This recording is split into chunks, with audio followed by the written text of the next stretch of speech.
Everyone, कैसे हैं आप लोग सब।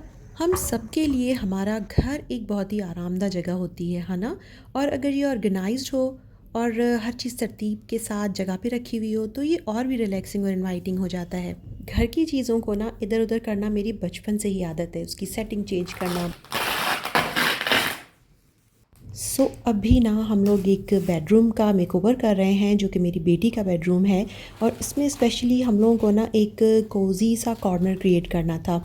और इसके बुक्स का भी इशू था कि उसको भी एक प्रॉपर जगह देनी थी कि वो कहाँ पे रखे जाएं सही सेटिंग के साथ। सबसे पहली जो न्यू चीज़ हम रूम में ऐड करने जा रहे हैं वो है ये साइड टेबल, जो कि हमने ऑनलाइन ही मंगाया था। और ये सारा बस ये इस तरह ही था, उसकी अब असेंबलिंग करनी है हमें। ये सब चीज़ें खोलने के बाद फिर अब हम ढूंढ रहे थे इनके नट बोल्ट और स्क्रूज़ वगैरह। पहले तो हमें मिल नहीं रहे थे कि ये कहाँ है, और फिर जब थोड़ा सा पैकिंग मटेरियल को इधर उधर किया तो फिर ये इस तरह की पैकिंग में निकले। और अब ये स्क्रूज़ फिट करने का जो प्रोसेस था ना, ये थोड़ा सा ज़ोर ज़बरदस्ती वाला था, क्योंकि स्क्रूज़ जो थे ना वो आराम से फ़िक्स नहीं हो रहे थे, बहुत ज़्यादा उसको फ़ोर्स लगा के फ़िक्स करना था। और फिर साथ साथ बैलेंसिंग भी चाहिए थी। यहाँ मैंने अपने हस्बैंड की हेल्प ली। बस अब फाइनली ये टेबल भी रेडी है, और इसको मैं मिरर से थोड़ा सा हटा के रखूँगी क्योंकि एक दो चीज़ और भी यहाँ रखनी है। तो सबसे पहले बस ये डस्ट वगैरह साफ़ करूँगी। एक और साइड टेबल भी है बेड के बराबर वाला ना, इसको भी एक साथ ही बस मैं डस्टिंग करूँगी, और फिर आहिस्ता आहिस्ता बारी बारी सब चीज़ें रखते जाएंगे, सेट करते जाएंगे।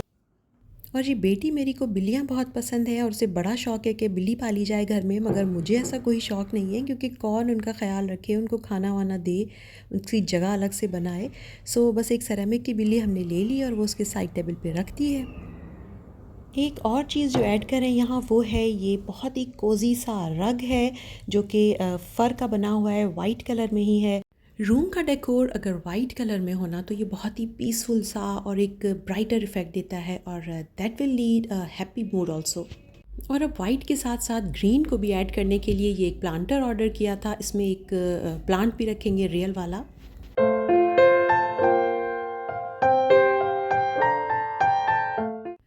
अच्छा जी, अब सबसे पहले ना हम यहाँ पे बस बुक सेट करेंगे, और ये सिर्फ इतने से बुक्स नहीं हैं, और भी बुक्स हैं। तो जब सेटिंग कर रहे होते हैं ना तो 2-3 एंगल से रख के चीज़ें देखते हैं, तो जो अच्छी लगती है फिर वो फाइनल हो जाती है। अच्छा, ये मेरा घर ना रेंटल अपार्टमेंट है, तो यहाँ कील वगैरह लगाने से थोड़ा अवॉइड ही करते हैं हम लोग। तो ये जो डबल साइडेड टेप है ना, इसको हम यूज़ कर रहे हैं। DIY पेंटिंग है, ये भी बेटी ने ही मेरे पेंट की है ख़ुद से। और इसको यहाँ पे लगा के और फिर दीवार पे लगाएंगे। मेरे ख़्याल से रूम को खूबसूरत बनाने के लिए ना विंडोज़ या फिर बैल्कनी होना बहुत ज़रूरी है। तो इस रूम की ख़ास बात यही है कि इसमें 2 विंडोज़ हैं, और इसमें एक विंडो ना बिल्कुल बैल्कनी में खुलती है और वहाँ से ज़बरदस्त सी सनलाइट अंदर आती है।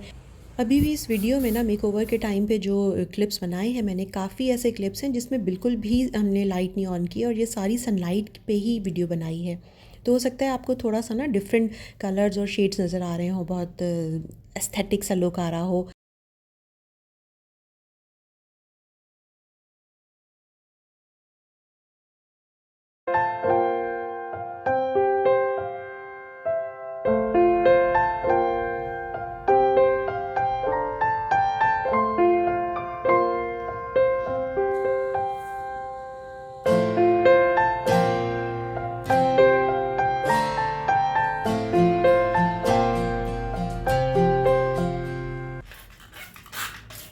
काफ़ी दिनों से मैं सोच रही थी कि अपने जो बेसिक मसाले और जो फ्रीक्वेंट यूज़ वाले हैं उनको मुझे रीऑर्गेनाइज़ करना था कैबिनेट को। इसके लिए ना मैंने अब जो भी जार्स वगैरह अंदर रखी थी कैबिनेट में, वो तो मैंने रात को ही बाहर निकाल दी थी, और अच्छे तरह से उनको साफ़ वगैरह करके, और कुछ को धोने की ज़रूरत थी, कुछ में मसाले रीफ़िल करने की ज़रूरत थी। चीज़ों को ऑर्गेनाइज़ करने के लिए ना ये ज़रूरी नहीं होता कि बहुत ही एक्सपेंसिव सी चीज़ें हों, हमारे पास ऑर्गेनाइज़र्स हों। मेरी जो भी जार्स आप देख रहे हैं ना यहाँ पे, वो सारी ही रीयूज़ की हुई हैं कहीं ना कहीं से। कोई मस्टर्ड सॉस की है, कोई हनी की है, इस तरह से बहुत सारी जार्स मैंने रीयूज़ की हैं। और ये एक मैंने ना प्रिंट ले लिए थे सारे मसालों के नाम लिख के। बस अब इनको मैं कटिंग करूँगी और स्कॉच टेप से बारी बारी हर जार के ऊपर लगाती जाऊँगी। लास्ट टाइम मैंने जो लेबल्स बनाए थे ना, वो अपने हाथ से ही बनाए थे, मगर इस दफ़ा फिर मैंने प्रिंट आउट ले लिए इसके। और ये वाले मुझे ज़्यादा पसंद आए क्योंकि इससे बहुत ही एक नीट और क्लीन सा इफ़ेक्ट आ रहा था, और बहुत ही खूबसूरत सा एक ना यूनिफॉर्मिटी आ जाती है कि बिल्कुल एक जैसे, वरना हाथ की राइटिंग में थोड़ा बहुत फ़र्क रहता है। लेबल्स के बाद ना मैंने ये 2 बॉक्सेस लिए हैं खाली, और इनको मैं रखूँगी बिल्कुल कैबिनेट के एंड में, और वो मसाले मैं इसके ऊपर रख दूँगी जो बहुत ही कम यूज़ में होते हैं। मगर उसका फ़ायदा ये होता है कि वो उसकी जो हाइट होती है ना मसालों की, वो थोड़ी-सी ऊपर होती है, तो वो ईज़िली दिख जाते हैं और फिर वहाँ से हम लोग निकाल के और वापस अपनी जगह पे रख देते हैं। इन डीआईवाई ऑर्गेनाइज़र्स को हम छुपा के, इसको कवर करके और इस तरह भी रख सकते हैं खूबसूरत बना के, मगर मैंने जस्ट अभी इसको ऐसे ही रख दिया है। कुछ टाइम के बाद फिर देखूँगी, कोई और आइडिया माइंड में आया तो फिर कुछ चेंज कर लेंगे। इन लेबल्स के ऊपर ना मैंने स्कॉच टेप लगाया है, तो उसका फ़ायदा ये है कि अगर मैं इसको वॉश भी करूँगी ना तो भी ये लेबल्स ख़राब नहीं होंगे।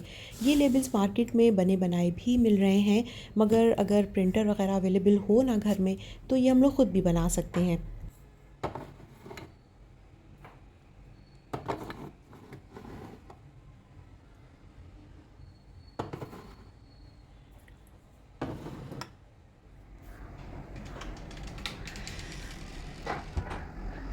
और ये मुझे आपको अपना न्यू बैग दिखाना था, अभी कुछ ही दिन पहले मैंने बाय किया है, और इसमें काफ़ी स्पेस है, और ऐसा ही मुझे चाहिए था ना कि ट्रैवलिंग में भी बहुत आसानी रहती है, बहुत सारी चीज़ें अंदर एक ही दफ़ा में आ जाती हैं, वरना फिर अलग-अलग बैग्स लेने पड़ते हैं काफ़ी चीज़ों के लिए। इसका कलर कॉम्बिनेशन बहुत ज़बरदस्त है, बहुत ही प्यारे कलर्स हैं।